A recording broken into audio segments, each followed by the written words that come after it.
I'm Shawna Goodman, and I'm so excited to be here with you to tell you a little bit about my passion project, which is building overnight summer camps here in Israel.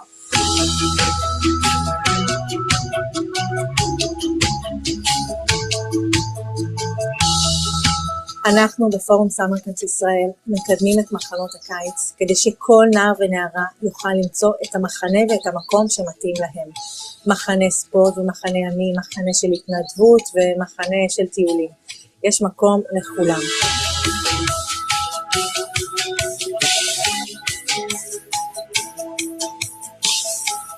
אין לנו רגע של שעמום. אנחנו עוברים מפעולה לפעולה, מתחנה לתחנה, מהבוקר ועד הלילה. כולם על הרגליים 24/7 שמחים, כי באמת לא ראיתי אנשים יותר שמחים מזה בחיים שלי, אני חושבת. בחמי קיץ אני לומדת מול על עצמי, אני מפתחת את האישיות שלי, ואני גדלה בהמון תחומים. בתור אימא לנערות שהן היו אז בנות 14, לשלוח אותם ל10 ימים, בהתחלה זה נורא הלחיץ. ביום שהגעתי לאסוף אותן, ממש ראיתי מסדר דמעות, הם ממש לא רצו לחזור. למחנה קיץ ועם המון בני נוער מכל העולם ומערכאים שונים. בזכות המחנה נחשפתי לכל המגוון הזה. המעגל חברים ממש נפתח ומתרחב ברמה מטורפת, כי אתה נמצא עם אנשים במשך 10 ימים שלמים, נמצאים אחד עם השני כל הזמן. יש לה חברות היום מאיטליה ומארצות הברית שהם שומרים על קשר עד היום. המחנות שלנו הם מחנות ולא מסכים. אנחנו מזמינים את בני הנוער להתנתק מהמסכים ולהתחבר שוב אחד לשני. לזכור איזה כיף זה לדבר ולשחק ביחד פנים אל פנים ולהסתכל בלבן של העיניים. Israel ranks number 1 most addicted to screens. And this is an urgency that we need to be on top of. בגלל שאין טלפונים במחנה, זה מאפשר לי לחוות את החיים מחוץ למסך. זה מאפשר לי גם לדבר עם אנשים פנים מול פנים ולא מתוך המסך. וגם כשאני מקבלת אותו, אז אני מתקשרת לאמא, אומרת שהכל בסדר, למשפחה וכל זה, מדברת איתם, משתפת אותם בחוויות והכל, ואני שמה אותו בצד, אני לא צריכה אותו יותר חשוב לנו ללכת ולהיות עם חברים שלנו ולצבור חוויות וכל זה, ולא להיות בטלפון. אני לפני המחנה הייתי ממש ביישנית, לא היה לי את הביטחון עצמי ללכת ולגשת לאנשים ולהתחיל לדבר איתם, להיפתח אליהם וכל זה, ואז כשהגעתי למחנה אז אני קיבלתי את הבוסט ביטחון הזה שבאמת הייתי צריכה, ולמדתי איך ללכת ולהכיר אנשים ולהיפתח עליהם ושהם יפתחו אליי. התחלנו לפני 7 שנים וכבר הגענו ל15,000 משתתפים במחנות הקיץ. יותר ויותר הורים וגם שותפים מבינים שצריך עבור הילדים למצוא מענה איכותי וחווייתי בתקופת הקיץ ובתקופת החופש הגדול. בסוף הקיץ, כשנגמר המחנה, אני רואה כמה זה הפך לבית השני שלי. וזה עצוב לי לעזוב, ואני כבר מחכה לקיץ הבא. Summer Camps Israel is my passion project. It's something I believe in my core. It is what is right. It is a simple model. As much as it's an overnight experience, it's a long vision. We're making a paradigm change for what summers can look like here in Israel. אז מחנה תרם לי המון דברים, כמו ביטחון עצמי שלי, איך להסתדר בלי הורים ל3 שבועות, שזה המון זמן, להיות עצמאית ולבנות את האישיות שלי. כל הטיולים וכל הפעילויות, זה ממש אין סוף לכמה שמחנה תרם לי, ואני ממש ממליצה לכל ילד וילדה. And I invite you to come along and be part of this incredible project that is so creative, so meaningful, and you work with the most extraordinary educators who believe in our next generation, believe in kids, and they do this because it's just right. This is a project you want to be part of.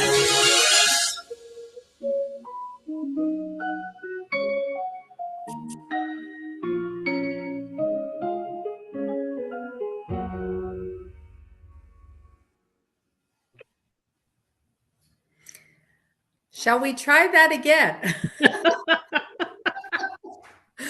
Okay. It's the summer and my brain is on vacation. I am so sorry for that. So welcome everyone. I'm still Tova Trade and I'm still welcoming you to this afternoon's webinar. Oh boy. Okay, let me introduce our wonderful guest today, Shawna Goodman-Sone. Shawna is an activist, a change maker. She is a professional chef and the founder of Summer Camps Israel. Originally from Montreal, where they open the light, not turn it on. She now lives in Ra'anana, Israel. Shawna's passions are food, philanthropy, and creating meaningful Jewish connections through informal education. And this webinar will reflect how she likes to communicate. So I think that's fantastic. Shawna made Aliyah to Israel with her husband and children in 2015. As a longtime CHW donor, Shawna has supported our projects in the past and programs with cooking demonstrations and during online events, and working with students at our youth villages and hosting our trip participants engaging in culinary adventures. Shawna is a graduate of McGill University in art history, where she's honored for her commitment to leadership and volunteerism with the Scarlet Key Award. Trained as a chef, she earned her credentials from the National Gourmet Cooking School and the Institute of Culinary Education, both in New York. And she's the author of the cookbook Panache, one which I've used many times, and dedicated proceeds of sales to the Jewish General Hospital in Montreal. So welcome, Shawna. Thank you for being so patient with us. When I refer to a new format, it's going to be a little less formal in terms of presentation like we've done in the past. So our CEO, Lisa Cole-Kotler, who I'm sure you all know, will be in conversation with Shawna today. And if you have questions, please type them in the chat at the end and Lisa will manage that. So thank you so much for giving us your time, and take it away, Lisa. Thank you. Thanks, Tova. Nice to see you after your vacation. You look great. Thank you. Nice and rested. And Shawna, looking terrific as always. We've known each other a few years now, and some of our earlier connections, I guess, was through cooking. And you did for our S.O.S campaign back in 2021, way back.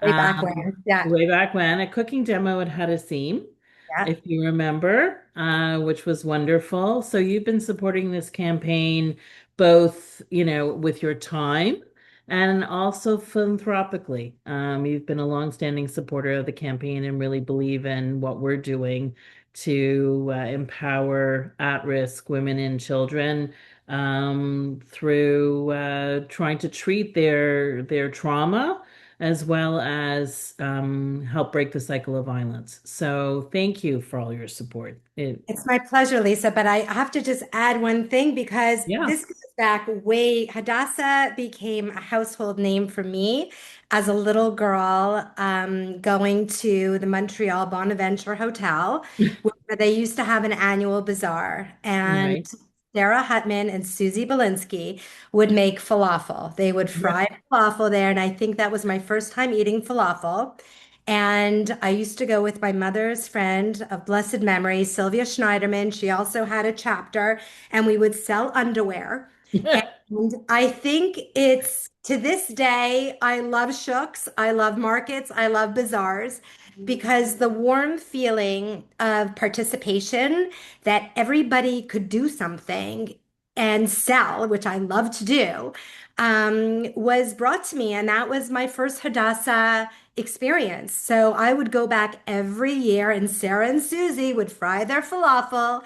And it was a day that we all anticipated in Montreal, because it was a happening. And that for me is what, like, Hadassah is a very warm place in my heart. And now living in Israel, I see buildings just in my known neighborhood. One of the nurseries has a big Hadassah sign on it. And like, oh, wow. God, this is the connection. Like, Right. it always felt like a Montreal thing for me, but it really, I'm seeing the connection and where the dollars went in the institutions that I live in my neighborhood. So that's like a full circle of 55 years old, and sort of For how sure. it makes sense now. For sure. No, I mean, listen, for me too, the connection back to the bazaar, and I've been a volunteer for over 30 years. So I feel what you're feeling and that warmth, and I hear it all the time from donors and volunteers. Bazaar was their first touch point to the organization, so that's amazing. And the fact that, I mean, just connecting back to you for a moment and your connections of bringing Summer Camps Israel to life. And I know you've talked to me before about your strong connection to Camp Ramah. And so I wanted to maybe start with, like, where did this whole idea come from, this passion and this pet project of yours that you're so, involved with? Talk a little bit about your experiences as a child at summer camp in Canada and why it was so important for you to bring this to life in Israel. Well, I think that when you're deciding on where you want to put your efforts in anything that we do, I think it starts with a place of the gratitude of what was given to me. And as in our position right now in our family foundation, their needs are endless. They can pull you in every possible direction. But a wise woman once guided me and said, why don't you start with your gratitude of something that was given to you? And summer camp really just was flashing for me because summer camp was a very happy, positive experience. It was a place I felt real belonging. It was this alternate bubble of life that we even changed our clocks. And we lived in an alternate reality of just kids and counselors who were mentors and real role models for me. So when I had to think of something that what could I add value to, and I think when you make Aliyah and you move to Israel, you don't want to just take up space. You just don't want to just be a taker. Like, what can we bring in all of our luggage and all of our experience that can be additive and that not be a missionary and change what's here, but something of excellence and to adapt it to the landscape that's here in Israel. And for me, I realized very quickly that, part of the deal of moving to Israel was where my kids would continue going to summer camp in North America. And of course, they went to Ramah. And I tried to fill planes at first because, when you love a movie so much, you want everybody to see it. I wanted our whole community to go to Camp Ramah. But then I realized I don't have enough shekels for that. And it's not a really sustainable model. And for an Israeli parent to send your kid on a plane so far away with not even understanding Muzzik camp, like what is camp, Right. was naive, I would say. And then I started to ask the question, well, like what does happen here in the summer months? And, as like anything, when you start to investigate, you start to take ownership and you're digging and you're owning, you're like, questioning. And I think philanthropy 101 is find the gap, right? It's Right. not everybody is a Yeah. rocket scientist and not Right. everything is a birthright idea. Sometimes it's just a little gap that's missing. And that was what I noticed very quickly that the summer space was pretty absent, which broke my heart because What were kids doing, before you started? Tell us. so what do we realize through the research? Because I wasn't the first one to ask this question. UJA New York had asked this question as well. So I received a study that they investigated. And Israeli kids, number one, are the most addicted to cell phones in the world. They get the phones at a much younger age, as I'm sure you can all imagine why, for security reasons. Right. Everybody works here, so everybody's a latchkey kid. So their school ends ridiculously early. And so kids go home on their bikes and they have their phones and it's a babysitter. So not exactly the best habit. What else is happening in the summer? The kids are isolated. They get involved with risky behaviors because the heat is 35 degrees and kids need frameworks. Kids need programs and there's simply no programs available. And why they're not available, there's burnout. The school year ends, it kind of ends in June, but some kids have exams in July. It's not so clearly defined. And summer is something that's looked at to endure, not something to anticipate, not something to plan for. So it's Interesting. like just a general different mindset from turning the clock on, like camp ends. I went into a depression and counted the days to the Till next camp started again. Yeah. and had this alternate world of letter writing and visiting and taking via rail to visit my Toronto friends. And, this whole just this whole other aspect of my life that was so rich and authentic and account like just consistent for me that didn't exist here in Israel. So those were the things like a big absence of nothing happening, the screen time, kids getting involved with risky behaviors. And so I was like, I'm going to launch something new to market and see what happens. So you're a change maker, you have big ideas, and a lot of people with big ideas don't necessarily follow them through, but you did. So talk to us a little bit about how you have this seed, this idea that you're going to fill the gap, you're going to create Summer Camps Israel.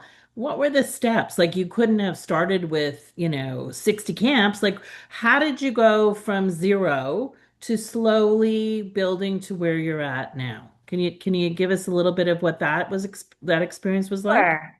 Well, Lisa, number one, I'm not a camp director. My only camp experience is a very happy camper and a counselor for a couple of years, and I took out camping trips. But to the extent that was like 30 years ago. Okay. Right. So I am living on the romance of my summer. And, I took home my summer boyfriend too, became the husband. So it's still very much part of my house. And Right. thank God my boys loved camp. So this is the first summer ever that I haven't been at a visiting day, which I think I cried more than my kids. So, it's again, it is part of my belonging of what, who my people are, where my safe spaces are, and especially now more than ever that life feels so uncertain. And my camp, just nostalgia is such a grounding force for me. So first of all, I don't come with the credentials. I come with the gratitude. And I came with the idea of just sort of, well, let's ask the question, what is going on here in the summer? Who are the players? What is happening? And what we discovered was that 7,000 kids were participating in an overnight experience over 5 days. And you have to understand that in Israel, over 5 days is a long time. 3 days is like normal. 5 days, the parents want a visiting day and they want to cook. So Seriously? 5 days they want to you have to visit. sort of get okay, be an Israeli mom now. And why Right. is that? Because when they're 18, they have to give away their children. So Right. their Right. reins are tight. And I Fair. get it. Fair. I completely understand it. Yeah. But I still believe that amazing things happen over time. And a day in camp feels like 3 weeks. So 5 days is not enough for Shawna. And I definitely want Shabbat to be part of it because Shabbat was the just the highlight of camp. It's when everything magical culminated. The Dressing in white, and I don't know what Ramah did, but when I went to camp, we had to wear white. We had this parade through all of the units to the dining hall. It was really quite special. I don't know what your experience. It's very similar to that. We just had a Yeah. few more prayers probably than you Yeah. did. Yeah. Um, Yeah. but the notion of singing together, of Hmm. dancing together, like you think about that in other parts of your life, where else are you getting these opportunities, and especially kids, to have that silliness and that playfulness and uninhibited space, that the informality of it. Sure. And these are all forms of education, all forms of expression, and all forms of what it means to be a human. So all of this was like, for me, was crying out from the Israeli landscape. I was like, you know what? This is something we're going to work with organizations that are already doing amazing work with kids during the year. But for some reason, the lights have been off July and August. And as I mentioned before, there's a lot of burnout. There's a lot, the heat goes up. It's just a very rigorous life here. What could I say? And it's not centered on leisure. And this idea was something like, okay, let's bring these amazing informal educators and educate them what a summer program can look like and help them along and train them and give them funding for that position, that director, that program officer to be able to run a program like this. Because a lot of these NGOs are NGOs and they think just like, as they should, they're meeting their mission. And I'm pushing them think about something different, but it costs to push people in different directions. And everybody here needs a salary, as they should. So, with a lot of believers from North America and in Israel to sell this idea and to pilot it. It's all, I think life is one game of piloting. Every day is a new pilot for something else. Sure. And thankfully, we had these great organizations that said, hey, yeah, I also see that there's a need for kids to have meaningful programming in the summer. And as they say, layat, one by one, because I'm a big believer, I'd rather go slow and steady. As much as it's an overnight experience, this is a long game picture. And I'd rather get it right and for fewer kids before scaling and having, as they say, a balagan, because you can't, it's much harder to fix than I'd rather go slow and steady and hone and get better and learn from the excellence in North America from our summer camps and try not to repeat same mistakes. Sure. So, and sort of giving a perspective to those watching, when did you start this process? What year? And started 7 years ago, and our first summer ready to launch, COVID happened. Right. And I was like, wow, you can't like make up this case study. Like we were ready to launch out the door and we were shut down, which was okay. And, some people said to me, oh, poor Shawna, you must feel so terrible. I said, actually, I feel so grateful that every organization stayed with us until the last possible minute when the government shut everything down. To me, that loyalty, of opposed to saying in May, Shawna, we're not doing it. They stayed with us until July, until we got like not a chance. Right. To me, those are partners. We're trying to breed trust. How else do you breed trust than staying close to the operators and the partners who said yes to the dress when they didn't even really understand what it was doing? And, so I really felt like that year amplified us as a Summer Camps Israel umbrella, because trust is the most important aspect of this game. Trust with our parents, trust with our organizations, trust with our government and licensing and the education involved with it. It's the most important foundation of it. So I think it accelerated who we were in the field much faster than just sort of being a, hey, have you heard? Have you heard? Like, because we didn't have a marketing budget. So we were just trying to work, one by one with these organizations. Sure. So COVID happened for a couple of summers, right? So when did you guys get off the ground? So we got off the ground. Israel opened up faster than Canada. Okay. So we got opened up the following summer, but again, with lots of precautions and lots of testing and still masking. But again, great sportsmanship, great sense of we're going to do this because these are our youth. This is what our kids need. We don't have the luxury of waiting another year. And that's what I feel the most, the most excitement around. I mean, we have the urgency of kids growing up faster than they should be and in the whole world right now because of our screens and because of just the whole matzav of the situation of life. And, here I had partners who were saying, you know what, we're not wasting a minute. We're going to do our best and give them whatever we can in the time zone until we're shut down. And that's sort of how things roll here. And, we've had a few wars here, as you all know. And last year, during the Iranian war, it was smack in the middle of our registration.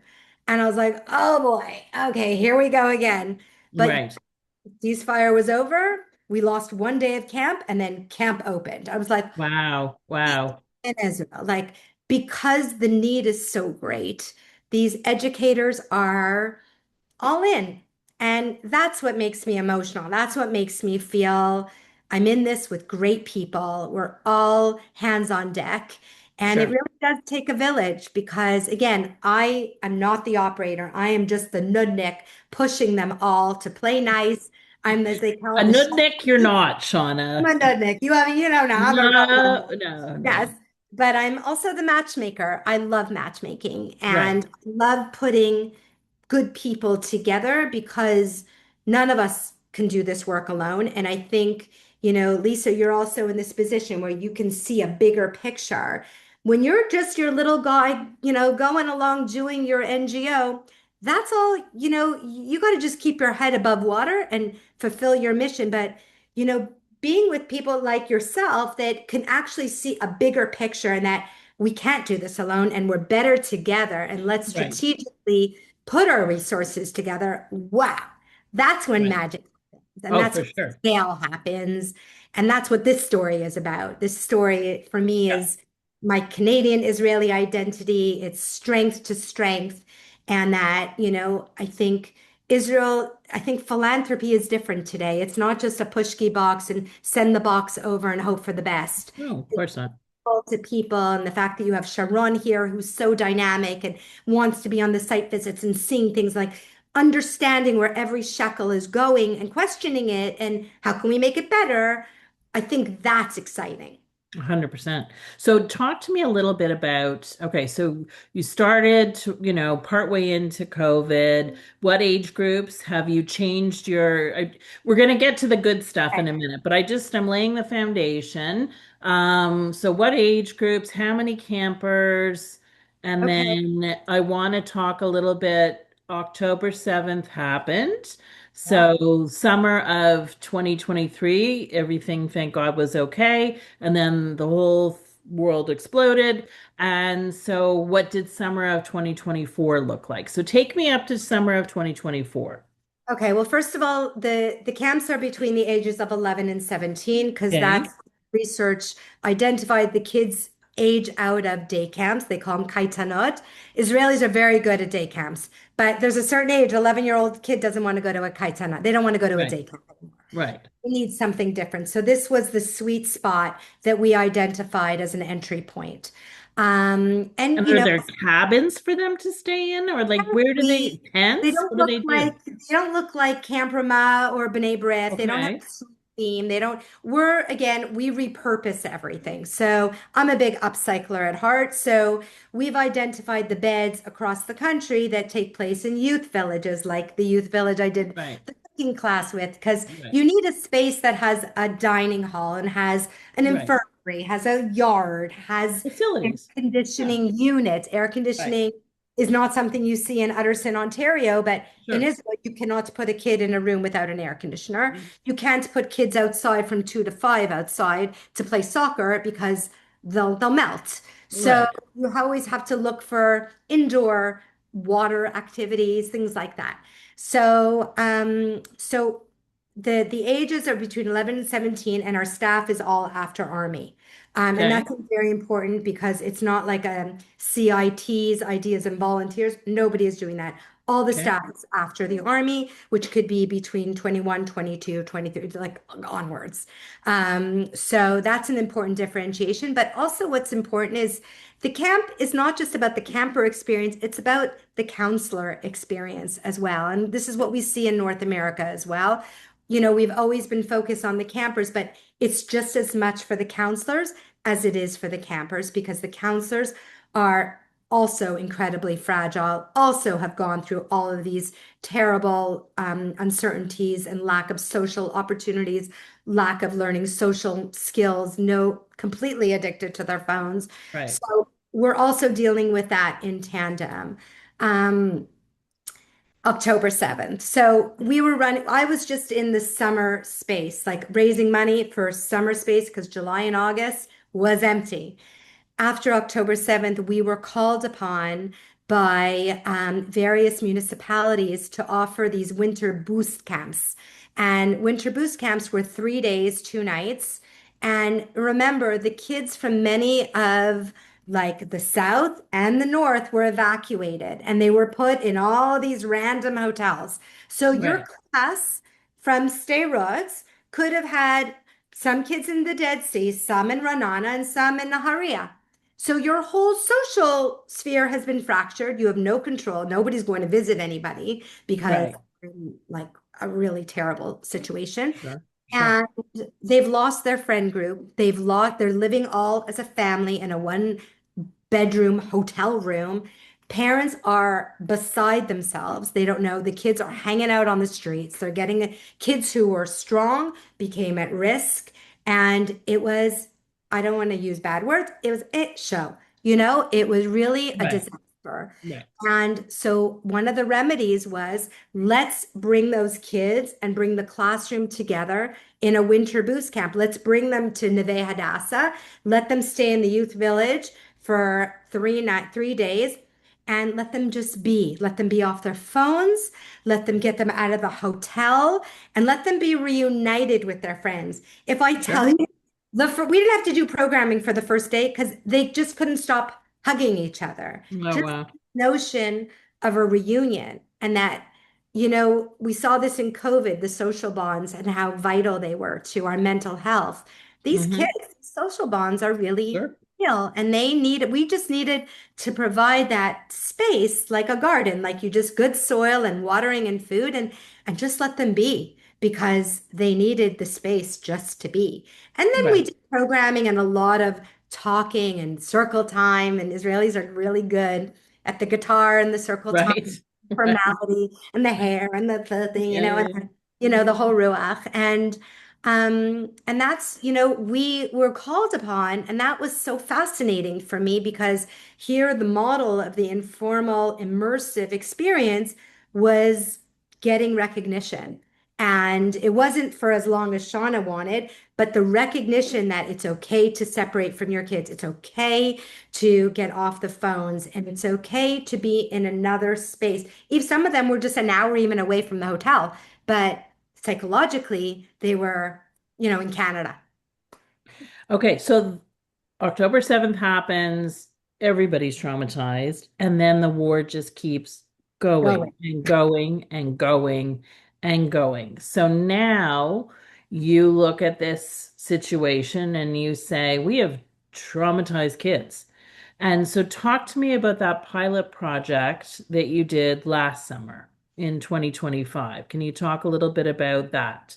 Well, basically, we recognize that this whole mental health piece is vital. It's a new line on our budget. It's not just, oh, the mental health. It's we need a person who is living and breathing the camp experience with the staff and the kids. It's no longer a hotline that if there's something you're worried about, it just needs to be a presence in the camp. And that was a new budget line for us. And as you know, like camp here, camp in Canada, it's an expensive model and it takes a lot of different partnerships to help make it work. So that was a very, very important recognition for us to keep the shalom bayit of the camp and to keep the mental health of the camp together. And that, thank God with partners like you guys that came forward and said, this is an area we recognize and the vulnerability of the kids, we were able, because I won't open up a camp and give a hechsher to it unless it has this person in it. And just like, you wouldn't open a camp without the doctor, it's the same thing. So Sure. that was a real recognition. This is just the new normal. This isn't a one night healing, one summer healing. This is a state of being that as we all continue to process and to, just regain our equilibrium in this place. And, one of the reasons why I feel so strongly about these camps being in Israel is because we want to rebuild that trust in this land. This is ours. This is, for our next generations. And this is their grounding. And Right. yes, trips are beautiful and I'm all for, that change of scenery, but the investment of building here in Israel for Israelis by Israelis, I think it is, vital. I think it's vital to the model. And so, that's why these partnerships are so Right. incredibly, because you get it. You guys Right. Oh, yeah. understand, it's not from a distance. You guys are here on the ground And that is just tremendously important. So I'm going to share some metrics. These came from your camp directors. So Summer Camp Israel's emotional support, social support program was intended to strengthen campers' well-being and support camp staff, as well as campers, and to respond effectively to emotional and social challenges. In 2025, piloted in 19 summer camps, their camp directors reported the following metrics. 67% reported the emotional social support professional made a significant contribution to campers' well-being and overall camp experience. 92% reported effective collaboration between the emotional social support professional and camp leadership and staff. 75% rated the program's contribution to campers' well-being and staff resilience as high or very high, 4 to 5 on a 5-point scale. Directors gave particularly high ratings for the professionals' availability and responsiveness, communication with camp leadership, support for campers' well-being, and ability to identify and address sensitive situations. 100% of responding camp directors said they would like the program to return the following summer, being summer 2026. So you identified that there was, inherent trauma, both staff and campers. You did something about it by implementing the emotional social support program. Maybe talk to us a little about what this program is, how it's been implemented, who's facilitating it, because this is now something that CHW, as of this summer, albeit we haven't sent you the money yet, but we will. We have to do a little due diligence in the background, sign some agreements, but the board is committed to $50,000 Canadian to help fund this program. So talk a little bit about this program that you've got now. So first, to understand that Summer Camps Israel is, like, as I said, it's an umbrella organization. It's something that, because I came from everything that was an umbrella organization that had a big J in front of it, right? And so this notion was really not something that was Israeli at all. Like, they're very siloed, and I'm sure you see this in a lot of your work, that everybody sort of keeps like this. And I'm like, guys, if you play nicely, the wins are so much greater. Right. So that was a notion that I really tried to bring. And so we meet with the field 5 times a year. And in those professional meetings that we meet, and we can have up to 40 to 50 professionals coming, and it could be municipal partners, it can be camp directors, operators, counselors, and they come for the professional development, because at NGO doesn't first of all think as a professional often, and we want to change this notion of that this isn't babysitting. This is a real profession. This is, as they say, real chinuch, a real education that you're providing for these kids. So part of in those trainings that we do, and we always ask the field, what do you need? This isn't the Shawna show. This is what we want to serve, what you guys need, that are going to make you the best version of yourselves. And a big part of that area is that mental, emotional support. And what does that mean to be a support? And what does that mean? What are the signs? What are the indicators? What are the things you really have to call, the 911 for with this kid? Like, what are the kids, because, the kids are supporting kids, we're not a hospital, and nor should we be a hospital. So a lot of, part of that, it's that training and that investment is not just in the summer, it's the build up, and it's in the training and the staff training before all the camps happen as well. So I think that's an important piece to understand. And in the past, we've worked with organizations that specialize in these, working with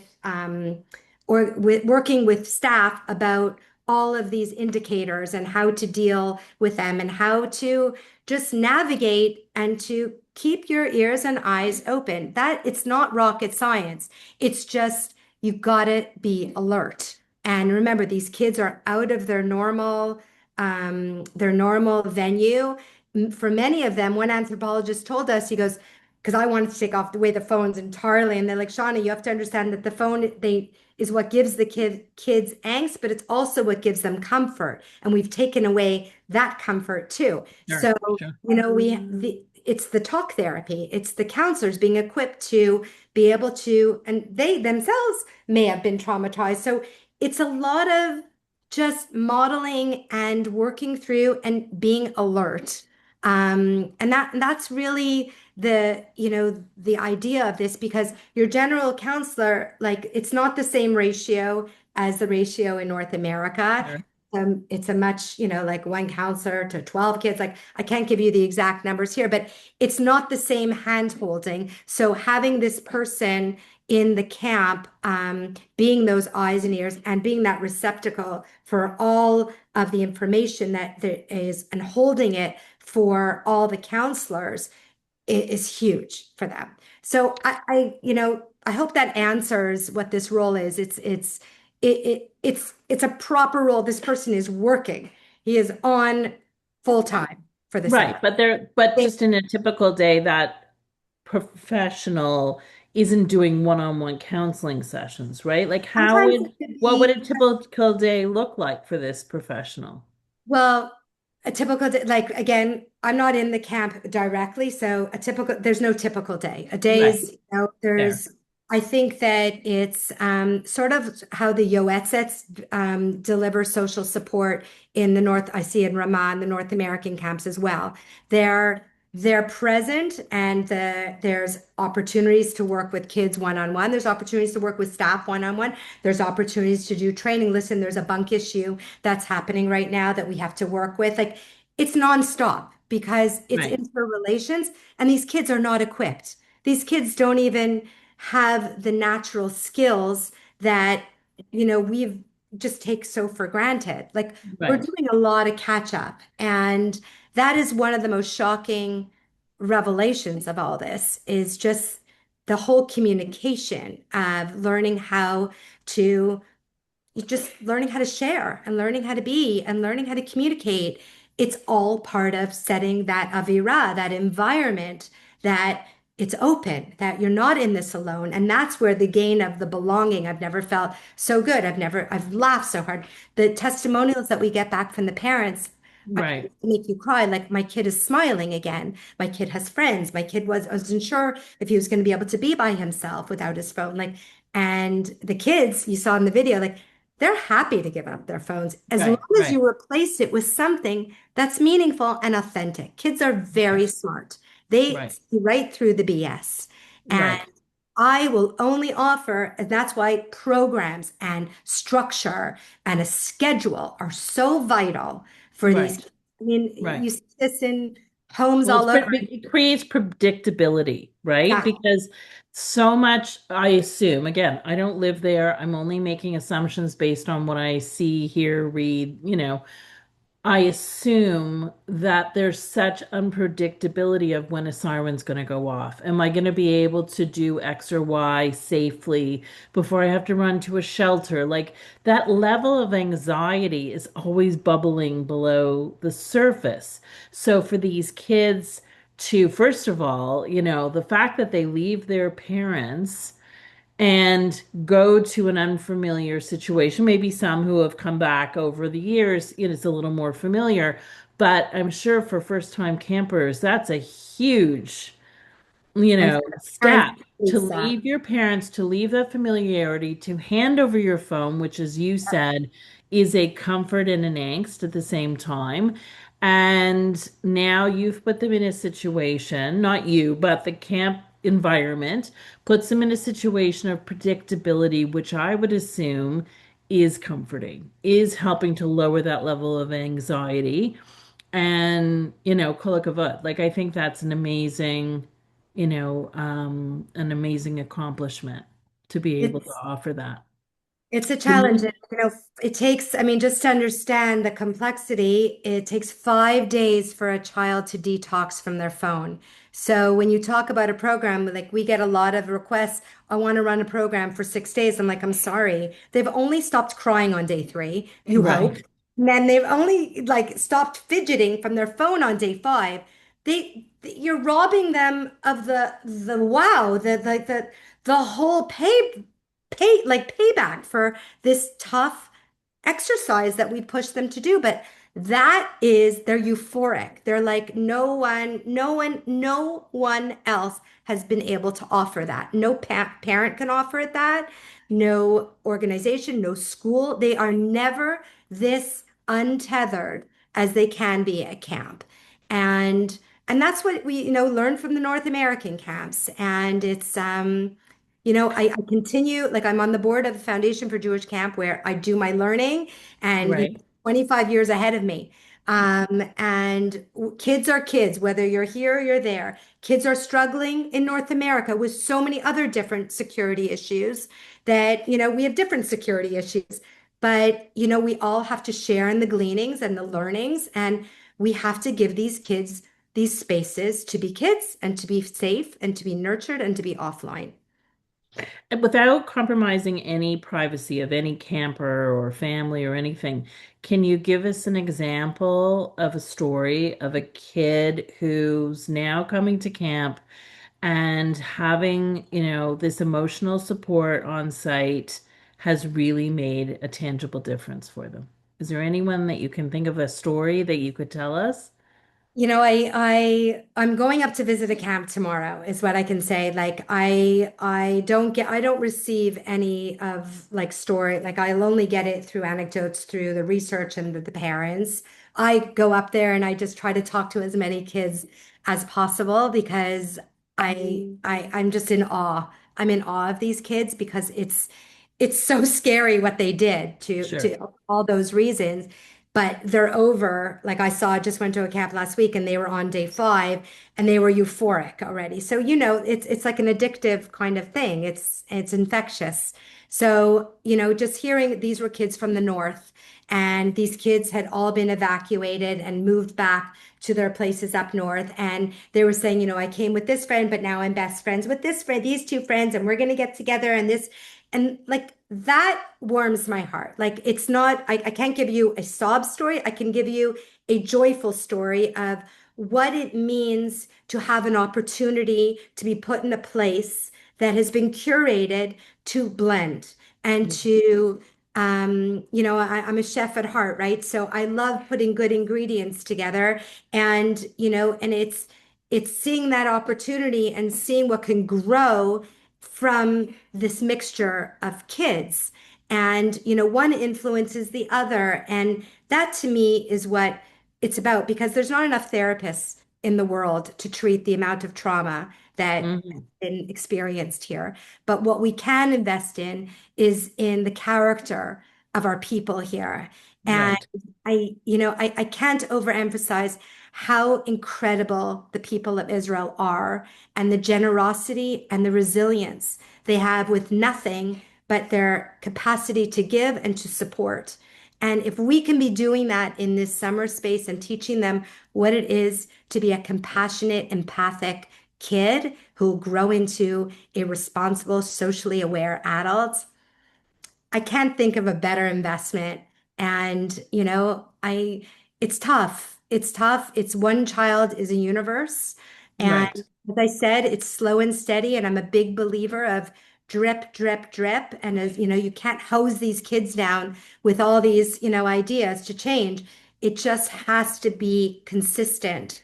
And that's why, this type of gift over time is something that is so meaningful because it helps Mhm. us. It helps us be better and to improve and give these kids ongoing opportunities to mix and to be unplugged and to be kids. Right. So you're expanding your program, or you hope to Yes. anyway, from 19 camps to 30 camps, right? In sort of practical terms, what does that expansion look like? How many young people will benefit from this?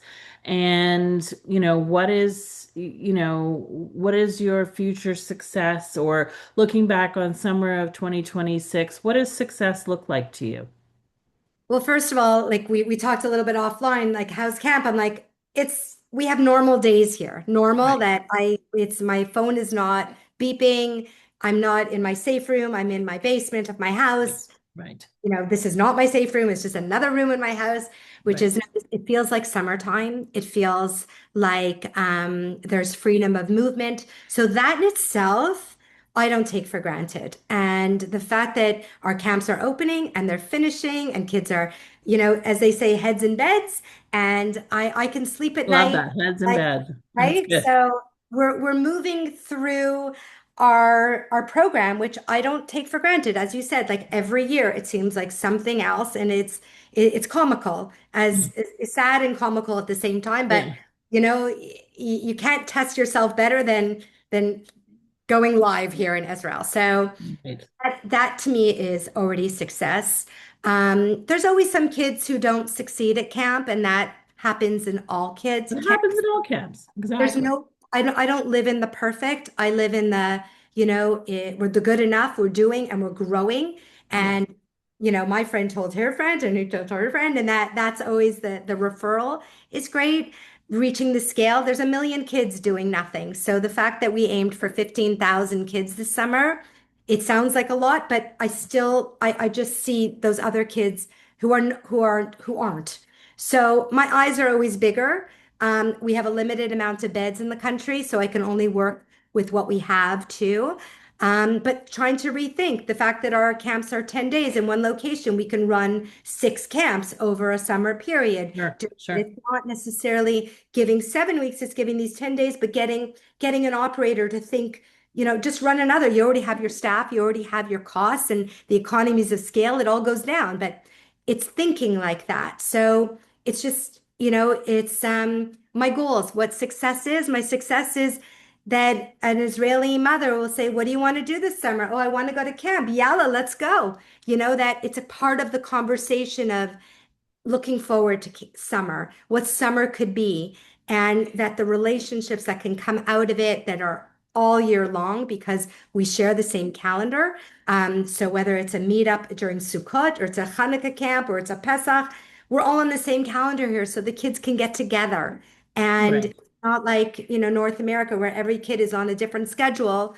It's much more challenging. So, it's building those relationships and saying, because I know that Ramah has been a network for me in the 13 moves that I've made in my life. I always tap into my camp network. And it's part of like being a part of a sorority, or Sure. here it's the army, what unit you're in. But I think it's another social circle that kids can rely on. That's not their school, that's not their family, because not always are those positive experiences. We're taking kids at risk that don't have the families that are making the connections for them or opening up doors for them. It's working at a disservice for them. Some of them are in foster homes. Some of them are, so I just want to build another circle of strength for them that they can have this network. And as I said, it's one kid at a time. And as long as we can stay in our growth trajectory, and keep them safe, that's what else can I wish for? Sean, I have one last question, and then I'm Yeah. going to have some closing remarks. My last question is, if you could leave our audience with one message about what Israeli youth need from us right now, what would it be? Connection, connection. Any opportunities that you can be sending your kids, come to visit, come to see the projects. They don't realize how much Canada does for them in every day. And I think that awareness of them realizing it, it's tremendous amount of strength and grounding that someone has their back, but also gratitude. It makes, for a happier, more appreciative society. And that they're not alone in this game. That, I woke up for a prayer for Israel every single day. And they're like, Mapitom, like, why were you praying for us? I'm like, because and the fact that they don't even realize that is shocking because Right. we both need each other. It's a shared language, it's a shared story, it's a shared fight. And I would say that don't give up. And the people are tremendous. The flights are exorbitantly expensive, I know. It's so worth the ride. Of course. Of course. And just finding ways to connect to all the incredible projects that you are doing and seeing the people and talking to the people. I think it will restore your sense of safety and belief in tomorrow because it's a beautiful people here. Nobody is giving up. They are working hard, Oh, and yeah. kids are extraordinary. And they're leading us. We're the old people in the rooms. So you'll, You you'll feel very good. Good. You mentioned one thing that's a good segue for me, and I just want to explore one last little thing. One of the projects that CHW supports and has increased our investment in is Hagal Shali. Um, Beautiful. okay, so correct me if I'm wrong, but as I understand it, there is a connection between Summer Camps Israel and Hagal Shali, Yes. and which I love, and I love the fact that we fund both. And Kol Hakavod for connecting to Hagal Shali because they're doing incredible work. And I want to add for our audience that Hagal Shali is also one of our 7 funding priorities for our S.O.S campaign, along with Summer Camps Israel. And the campaign is kicking off in a 30-hour crowdfunding period starting August 18th next week, running through till August 19th. And we are setting our goal at 900,000 again this year, but we really hope to get to $1 million. It would be wonderful. We've made the commitment to Summer Camps Israel for 50,000, and we've got commitments to the Batami Sexual Assault Center, which is a brand new project at Hadassah Hospital in Kerem, and to Eden Association to treat traumatized young women and youth in the South, in the Gaza envelope. We're supporting her academy, helping to rehabilitate and provide vocational services for former prostitutes. And of course, Michal Sela Forum, which I know you're familiar with as well, providing prevention and protection programs.